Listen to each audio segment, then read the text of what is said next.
energy, great early aggression as well. So this Millenium team, even though they're bottom in the standings, you cannot count them out. So here we go then, in-game Millenium versus Roccat. Can Millenium pull off another upset? They've already beaten both the Super Hot Crew and Alliance in Super Week here, and sadly for them, they can't get themselves out of that last position, however well they do, but it's all about looking forward to the future and getting some more experience with that new man, Cortenex. Exactly, it's just about playing now, it's about doing the best you can and then go back and rewatch these replays, use them to fix whatever mistakes you had so you can sort them before the relegation, where you're most likely going to face either Cloud9 or NIP by the looks of it, seeing as they will not be able to choose their own team from Millenium as they are the bottom team. And the dream of a six-way tie is still possible. Millenium have to win this game to keep that one going. I know a few of you guys on Reddit are following that one very, very closely. So far the game's going in the right way. But currently Millenium set with a line. Millenium themselves have gone for a couple of early invades so far this week. Yeah, and they actually also used to do it even before the changes here to the Tringers. They were always a team to start something. It seems for now, both teams are happy just waiting it out, and it looks like standard lanes. And if you then go through the lanes here, top lane, we see it so many times. Shyvana against Renekton, Renekton with Ignite as well to the teleport actually of Shyvana here. So Renekton needs to have the full pressure, needs to win the laning phase. And then Jankos here, one of the best junglers in the game at diving because he's having this Elise where he can always repel up and reset the tower aggro. So he needs to go up here and punish Kevin for picking teleport and for having a weaker laner. We can see that the start looks fairly tame. Millenium starting off with their blue buff. Kevin going to give Cortenex a bit of help there, and the duo lane of Roccat helping off Jankos get his blue buff starting, and then they're going to head down into this lane to face off against Creaton on Lucian and J-Ree on Leona. What do we think to this lane overall, this duo head-to-head? Well, we've talked about it a few times, especially yesterday, where Leona against Morgana. In the laning phase as Leona, you do have some chances to actually outplay the Morgana, because if you send the blades onto them, you bait out the Black Shield, and then you switch target and stun the AD carry instead of the person, or if then the Black Shields himself, you stun instead onto Jinx, and that's where you can set something up. So you need to bait out the Black Shield, turn all the CC around, and then you fully engage onto whoever you actually stun, and that's the way you can play as Leona in the laning phase, but it's very hard to do. And coming out of the laning phase, it's where Morgana with the Black Shield will shine, because it's easy for him to predict when is the engage gonna come. And Vander putting down constant harassment there, stood right up at the front, allowing Celiva complete freedom to be farming there in that lane. And he's going to throw this minion wave straight onto the tower. Cortenex has already done that blue. He's now on the bottom side of his jungle doing his red buff, which with the help of that smite he'll get done pretty quickly. Mid lane, Kerp on Lulu versus Overpowers Nidalee. What do we think to that one? Well, again, Nidalee early on, she needs to get the level 6 before she can really start wave clearing. She doesn't provide any CC, and her damage is very low. So it's hard to set something up with Nidalee. You saw actually Jankos just peeking in, backing off again. Didn't actually want to go for anything, just wanted to be there for a possible counter gank if Cortenex would be nearby. So yeah, Nidalee just needs to farm here early on, where Kerb, of course, he needs to punish the Nidalee. He needs to deny her CS. He needs to maybe even try and force her completely out of the lane. So far, not really been able to do that. It does have a slight edge in terms of the farm, and Overpower, you can see actually just hitting a level 4, but yeah, indeed, Kerp has got the rest of this wave to farm himself freely as it pushes towards him. Meanwhile, top lane, we know how much of a problem these Renektons can be in the early stages. Kevin so far is quite happy to let that wave push up as far as possible. Kevin early on here actually keeping up in CS fairly well, but it's just the first few waves. They don't matter too much, because it's here Renekton in these levels all the way up to like level 9, 10, 11. He's gonna be the strong champion. He's gonna try and just deny CS actually from Shyvana here. So we got kind of mixed around lanes compared to the mid lane, where it's Millenium who's supposed to win it. So let's see if both of them can actually win their lanes 1v1, or they need some jungle help. Well, it's been quiet in terms of the junglers. We're, I suppose, only 4.5 minutes into this one, but we see now Jankos is actually moving through the Millenium jungle. Is he going to try and come in from the backside of Kerp and catch him out from that one? Some pings down to the bottom lane as the duo of Roccat actually just came up to put a ward down, and there's no ward in the tri-bush here. Millenium quite far back though. They should be relatively safe here. Yeah, it's going to be very hard gank to pull off here from Jankos, because they're so close to the turret.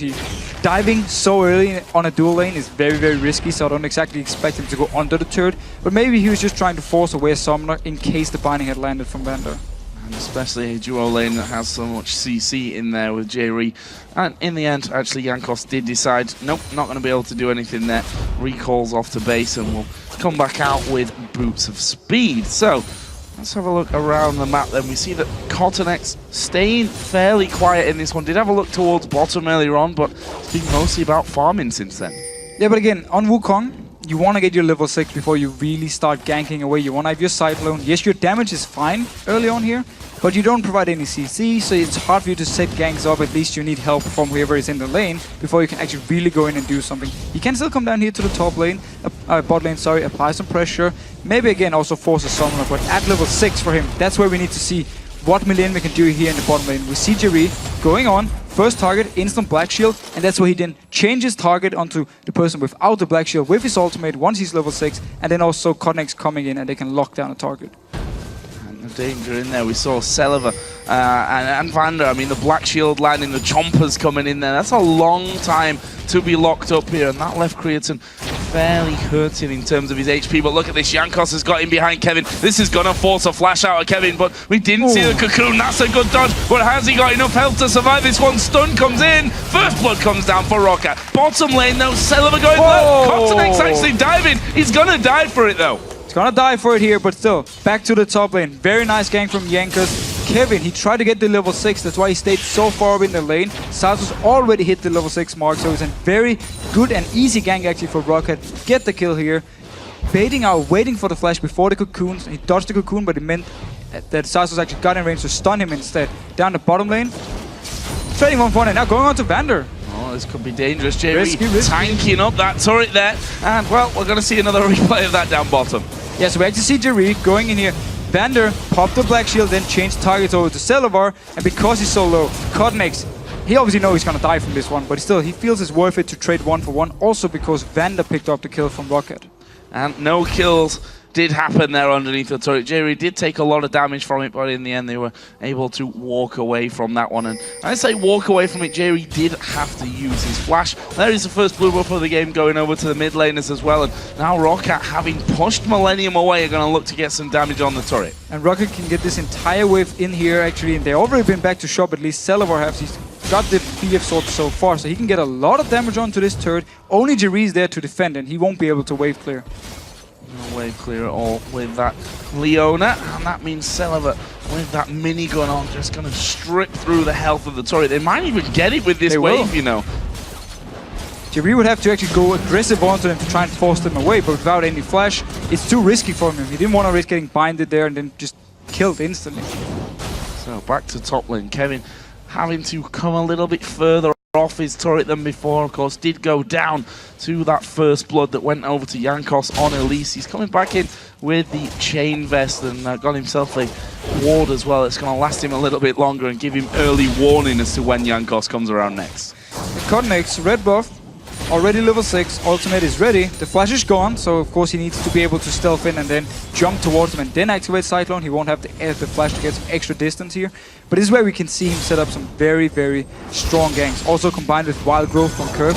Double knock up here for whenever they actually decide to do something. And speaking of Curb, he has now started to work that CS advantage in his favor. 77 to 61. A Roccat thinking of a dragon here. See, Overpower going to have his lane pushed against him. Jankos was there, the duo was around as well, but there's actually a ward in the back of it. But look at Wukong's position, they may try and come in. Yeah, Curb just staying up here, actually baiting out. He wanted Jankos to go aggressive onto him so Wukong could join in here and they could actually turn the fight around. But nothing happening here. Jankos staying safe, don't want to risk anything. Cottonex did have full vision there of Jankos, and I think was thinking about, do I go in, do I stealth in there and have a attempt at getting the kill. Right now though, the wards are coming down around the dragon area. We saw the pinks from Roccat. Question is, are they feeling secure enough to think about starting off the dragon? Well, I like at least the fact they put up these 2 early pink wards, because with a leash you can actually start the dragons early on. Yes, here in 4.4, your damage onto the dragon is nerfed, but still, combined with either the help from your mid lane or the AD carry, you can still easily take it. But Jankos needs to be careful. Oh, there's a stealth going in. Actually, Wild Growth, and Jankos flashes away before Cottonex could hit his ultimate. Didn't get the knock up from it. Yes, Jankos has to use his flash, but 2 ultimates burned from Millenium. Yeah, 2 ultimates down. Instantly Roccat now going towards this dragon. Pink ward there, they just cleared the ward, so they should be able to pick this one up. Or will Millenium try and fight? There's no ultimate on Wukong or Curb.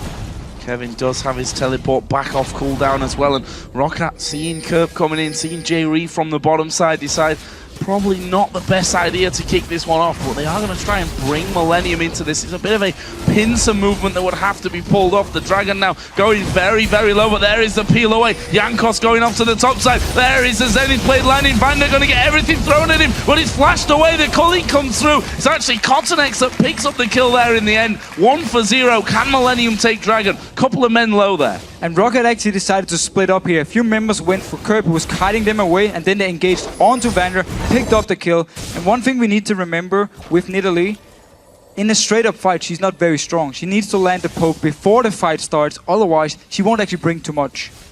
That big hit of damage onto one person, then diving in and just hoping that they don't turn around and focus. You've got the Chalice and a single Doran's Ring at this point. So he once again gets forced underneath his turret here and tries to claw some of that CS deficit back. 101 to 77. The Athene's Unholy Grail is already done here for Curb, and he's just about to come back into that lane. But still also, very good job by Millenium actually staying around. Knew they could stop this dragon. They didn't just give it up for free despite having 2 ultimates gone. So they knew also with Roccat tanking the dragon, of course, and with the Nidalee pick, they could go in, pick up a kill, and they didn't actually risk anything because the only reason they engaged was because Vander was split from the team. So it took an easy kill, stopped dragon, so very nice play.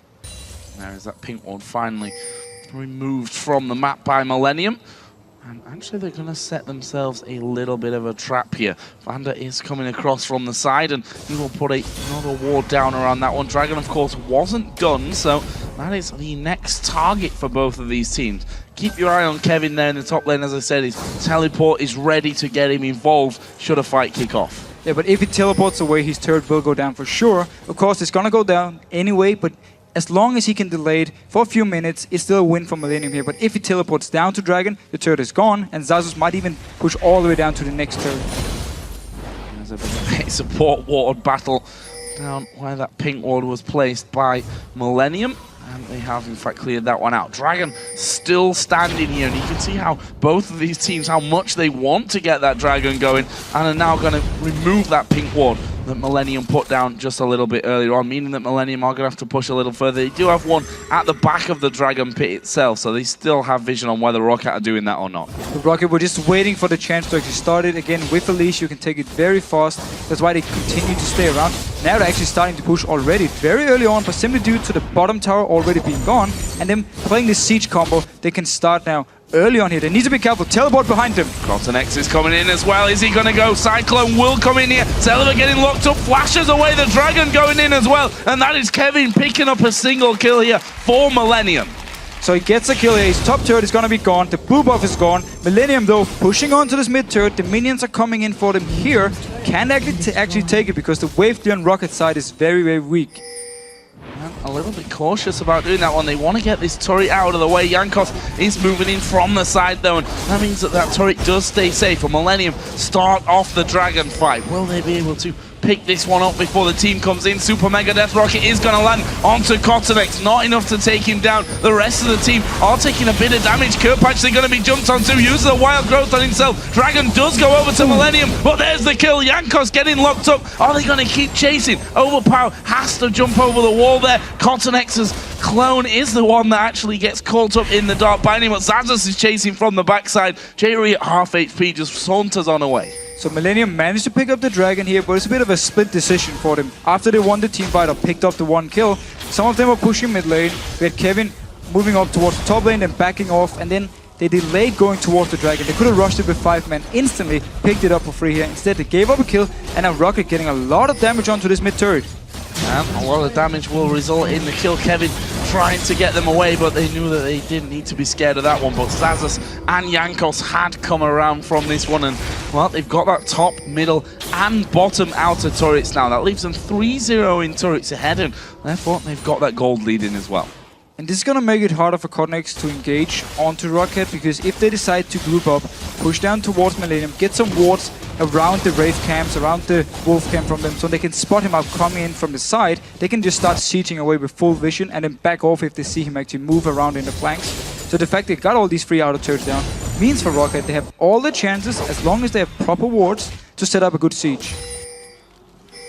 There was the blue buff camp finally cleared out. That, of course, was stolen away just a little bit earlier on. Kevin's going to have a bit of time to get some farm back. If you look at his farm total here, fallen way behind Xazas. As we'd expect, Kevin only just now hitting level 10. He's at 105 to the 142 CS that Xazas has built himself up there. Well on his way to becoming dangerous. Got that Tiamat in there with a Negatron cloak. Some fire cape done on the other side though for Kevin. That'll give him a bit more confidence in that lane against Xazas now. But look here, he's actually already being able to fight against him just because he got the early armor now, doing a lot of good damage onto Xazas. And Shyvana will be outscaling him. It's just a matter of time before Xazas is forced to either just try and defend by his own turret or actually move away from this lane, because Kevin will just bully him out of it. One thing we have to point out here as well, 2 of the 3 kills for Roccat are on the support, which, whilst not being ideal, has given him a boatload of items at this point. Got himself the Chalice in there, the Frostfang, as well as Boots of Speed and a Sightstone as well. So he's going to be helping his team move through this, although you probably have to say, if those 2 kills were with Celiva, they'd be even more dangerous. Yeah, of course, but support-wise with gold, early on it's actually not bad getting a kill or 2, because again, you can get early Mikhails, you can get some early vision control, early pink wards here, so that's fine. He's actually already picking up the Mikhails now, 16 minutes in. And that's a very important item, because Leona ultimates onto, let's say, Celiva, Mikhail's Crucible onto him, save him, get him out of the stun, and actually so he can back off. So getting this item early on is not a bad thing for Roccat, but of course getting gold onto your carries is always the best thing. Oh, Cotnex just going to be pushed onto there by Xazas, but again the decoy was the one that Xazas ended up going for. We saw Jankos coming in thanks to that ward in the Tribush there as well, so Cotnex was there more for safety than anything else. Jankos now moving around to the mid lane. We also see Roccat here. They don't feel confident enough just grouping up because of what happened beforehand with the teleport from Kevin coming in behind. They still respect the engage combo from Millenium that can pile onto them. They don't feel that tanky enough or far enough ahead to just group up, start sieging. That's why they're spreading out in these lanes, just continuing the laning phase, getting the farm they want.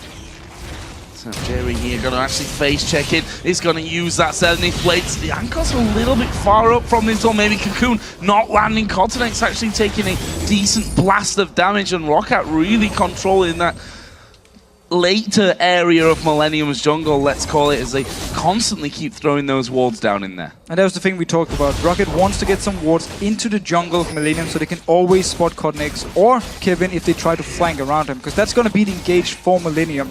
Having them come out of vision, so Roccat never expects it, stealth in with Wukong, jump in, and then Cyclone, and you catch on to a few members, or maybe even very important members, something like if they get Overpower and Celiva in the Cyclone, it's perfect for Millennium, they can pile onto it. So that's why they want this vision, that's why they are so careful whenever they're moving in and making sure that Millennium can't clear it.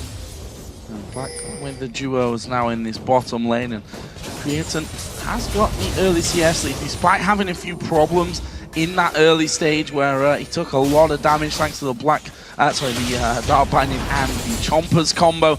He's ahead nicely in the farm. They got himself that Bloodthirster already, and moving up towards a Trinity Force next by the looks of it. Other side of things, Bloodthirster also done for Celiva. He's got himself Berserker Grease finished off earlier. And he's recalling now. He should have some good gold to at least possibly buy a seal with this, so he's going to get some more attack speed, of course get a little bit of crit here. Good for him. Looking at the rest of the teams, the key thing now is a large rod onto Overpower. So his spears are going to start to hurt even more. Once you complete the death cap, that's going to be the call time for Roccat to say, okay, start grouping up here. Land one spear, you force the person from Millennium to back off. Land the second one, he's dead.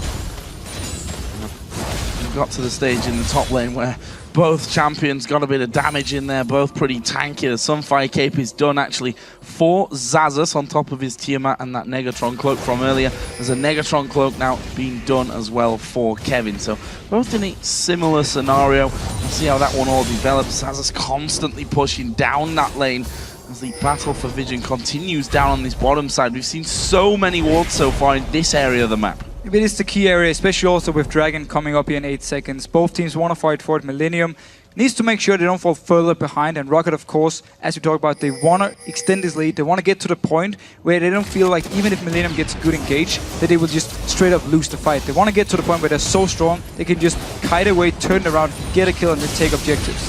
This could get interesting down on the bottom lane. We have Vander and Jankos just coming out from the brush, but as those minions go down, we see Millenium actually backing away from that one, not wanting to get involved for the fight. The blue buffs are going to be coming back up, and that's going to be another one going over towards Overpower. Look at Xaxus here in the mid lane, already moving from the top, so he's going to join in with his team around this Dragon here. It should signal for Roccat. They want to start it. Teleport is ready though on Kevin, so he can always join in. Xaxus just shoving out the mid lane, and Roccat actually started it.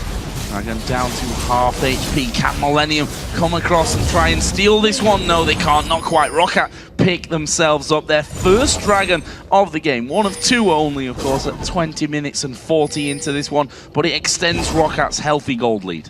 Yeah, and all the wards they use so much gold on to get down here around this area actually paid off because they got the Dragon. Xaxus, again, with a good move. This is what you can do when you have full control of your lane. You can push it down, then start moving in. And therefore create an advantage for your own team. And now, returning to the top lane, he's just going to push it down once again. And it also means for Kevin, if he teleports away to set something up, then Xaxus will stay and get some damage on his turret. Kevin actually just coming in there halfway down the lane and stopping that big wave as it goes through. And so much a healthy damage. bit of farm. But we see Kevin wandering over on the top side. He may just be forced to use his ultimate here. Actually gets that burnout running, which of course is going to keep him very, very quick. And there is the ultimate. Has to just dive over the wall. Didn't want to get caught out. Didn't want to get caught out here, but Overpower going up to the top lane, and then with the Roccat bot lane recalled. Actually a turret now because Cotnex was down in the bot lane. So Millenium getting some objective gold here, the first turret of the game, so nice pickup. That leaves them 3,000 gold behind as Cotnex actually does get hit there by the slow. Can Vander land the bind him? No, he can't. Jerry and Crimson now coming in as well, but Jankos is off to the side. He's going to throw the cocoon, doesn't quite have the range. There's Overpower getting a little bit caught out here by Kerp. That slow going to be a bit of a problem for him. Flashing actually from Kerp. The ignite goes down as well. That won't be enough to finish off Overpower. He'll be able to heal things up. And here's the thing about Kerp. Normally, you actually, this time around with Blue Buff, he had 32% cooldown reduction, so he could do the double Little Lance when he puts the E on to Overpower here. But he's actually only having 22% cooldown reduction without the Blue Buff because he doesn't have runes with it. And Masteries, he doesn't get enough from it now because he didn't decide to go into it with his runes where he normally get 5%. It means he won't get the doubled Little Lance normally when he activates the E. Which is a bit weird, because normally Lulu, you want to get to this, I believe it's 28% or maybe it's actually 30%, and then you get the double Little Lance on your E. Now we see that the damage once again coming across towards Overpower. They had Jerry waited on the top side as well, so possibility to get in there for a bit of action. Meanwhile, down on the bottom side, Roccat have pushed up this bottom lane once again, and there is the culling used by Creighton just to clear out any danger. Look here how Millenium are actually moving around, staying with as a group with these three members, just having Creighton down at bot lane, wave clearing, so they don't want to risk being caught out because they know Roccat is having everything warded in this area here, and if they split up, it just means for Roccat they can walk in your jungle, find you and kill you here. So Millenium is playing very careful, trying to defend every single lane, and now DefCap onto Overpower. Let's see if Roccat decides to group up. He even bought a blue potion, so it should really mean we're going to group up now and start sieging. Seems like the logical thing to do. And Roccat actually, you see, as a team, if all five of them recall from this one, so they're going to build up by exactly whatever they can here to think about pushing down some of these turrets. Actually, we did see also, once again, Xaxus really pushing heavily on this top lane, Kevin. And I have to come up and do that one. And Celebar now getting his last Whisper. I believe he's having like 1,000 gold to go back and buy it. Key item, DefCap, last Whisper now, very, very strong moment for Roccat. This is the time for him really to go down and say, we are now strong enough. If you want to fight us, Millenium, we will beat you, even though you get a good engage onto us. So let's see here, Silver actually running all the way down to mid lane. So it seems Roccat want to get some vision control about Baron and then start sieging down. And if they get a kill or two, they can then go up and take the Baron. Well, they have that vision control. A good sweep from Vander will give them all of that vision. Is Kevin actually going to come through? Dark Binding does land onto him here. They're going to dive onto him as a team. There is a good solar flare coming out from Jerry. Kevin did have to use his ultimate to go away. Jerry probably saved his life there. And very, very good for them to actually force away the ultimate. It's one of the things Millenium can use to engage, and they instantly start the Baron here. No vision from Millenium, but they are pinging it, so they're moving up here. They know that this one surely is going down. The entire Roccat team has disappeared from their map, and now we have actually Continex coming in from the backside, gets hit straight away. He's actually stuck on top of the pink ward there, and the Super Mega Death Rocket comes through. Overpower hits him with the spear as well, and there is the pickup coming in for Roccat. Can Millenium get away from it? Wild Growth use onto Creaton, but he's going to fall. That's horrible news for Millenium. Not only the Baron, but they're going to lose so many men. Spear just flashing by Kevin. So close. Look at those flashing health bars. What was that?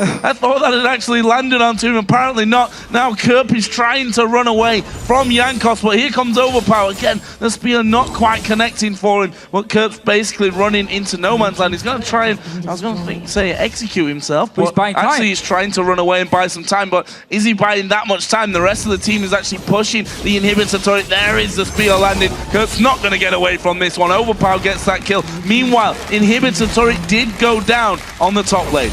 And look at the decision making from Roccat. Force away the ultimate from Kevin, instantly just start the Baron. As soon as Continex shows up, they poke him down, force him to flash away. He couldn't join in, there was no smite from Millenium, so they pick it up despite 4 members actually trying to stop them, get the Baron, win the team fight, and instantly 3 members just start pushing down, take 2 turrets, and they also get a kill on Kerp, who was running around, being chased by Overpower and also by Jankos. So we saw in our last game, SK falling behind against a poke composition. They managed to come back into this game. What do Millenium have to do to turn it around? Millenium needs to get to the situation, or actually just wait for Roccat to push down. Hope someone like Xaxus is going to be in the top lane, so there are only 4 members pushing. And then just say, you know what? We're going to give you either the inhibitor or the turret. Possibly not the inhibitor, that's not the smartest thing for it, but that's why they need to engage when there's only 4 members from Roccat.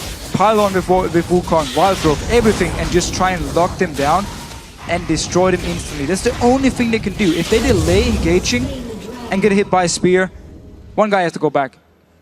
They can't engage. Need to wait for him to come back to base. Another spear, boom, nothing they can do. They need to just straight up engage. Otherwise, they're gonna be poked down. 9,000 gold is the advantage for Roccat. We see Kerp and Continex there waiting in the brush. Both hitting their recalls. Do they actually want to go back, or are they just trying to bait Xaxus out? Yep, just checking to see if he had vision of them there. And actually, they're just going to come appear on that turret. But really, this Crocodile's pretty strong. I'm not sure if you want to dive him. There's a lot of damage coming in actually on towards Continex and to Kevin. And funnily enough, Xaxus alone underneath the tower says, you can't even take me. You didn't do any damage. You didn't take the turret. And my team is pushing down the middle. And you just asked me, what should Millenium do? Not that. This was not the answer at all. They should have been here at the turret and just try and set up a fight with the engaged combo and not try and go 3 members up top against a very, very strong Renekton who's now chasing onto them. They can just go to the base. They don't even have to get these kills. This is going to go really, really bad for them. There is the Dragon form. They're going to lose Jerry. He does get down the Solar Flare, which is going to slow Roccat down somewhat. The rest of the team did start to recall. Creaton is off to the side there as well, trying to push out that mid lane as much as possible. They can. Xaxus is going to tank that turret up, and we can see how much damage it does to him. It's really not that much. We'll have to back off now, though, that the calling comes through. Yeah, but with the Baron buff, with the heal from Nidalee, easy enough just to get the HP back here. So Xaxus, no issue for him. He can always move in, take a few hits while Celavi is hitting the turret, and then back off, heal it up, no problem. And Roccat is so far ahead now. Even if Millenium do get the perfect engage, I'm not sure it's enough. We're going to find out with that one. And always hard to stay and defend a turret when you've got that Nidalee throwing in the spears. You've got Dark Bindings, Cocoons. You've got the zaps coming through from Jinx. There's a lot of poke coming your way. You can't dodge it all. There's a spear actually landing onto Continex and Celavi. Just using that minion wave, stepping forward, getting a couple of hits off. Kevin's at less than half HP as well.